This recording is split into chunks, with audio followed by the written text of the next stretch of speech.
ஆடல் பாடல் சிலம்பாட்டம் கறிவிருந்துடன் கொண்டாடப்பட்ட புதுச்சேரி உள்துறை அமைச்சர் நமச்சிவாயத்தின் பிறந்தநாள் விழா தற்போது இணையதளத்தில் வைரலாகி வருகிறது. புதுச்சேரி உள்துறை அமைச்சர் நமச்சிவாயம் தனது பிறந்த நாளை தொண்டர்கள் மத்தியில் கேக் வெட்டி விமர்சையாக கொண்டாடினார். இவருக்கு முதலமைச்சர் ரங்கசாமி உள்ளிட்ட பல்வேறு தரப்பினர் வாழ்த்துக்கள் தெரிவித்தனர்.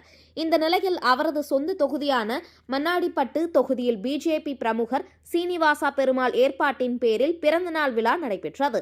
இந்த விழாவில் ஆடல் பாடல் நிகழ்ச்சி, சிலம்பாட்டம், தப்பாட்டம் மற்றும் தொண்டர்கள் மத்தியில் கேக் வெட்டி பிறந்தநாள் கொண்டாடிய உள்துறை அமைச்சர் நமச்சிவாயம் சுமார் 1000க்கும் மேற்பட்ட ஏழை மக்களுக்கு நலத்திட்ட உதவிகளை வழங்கினார்.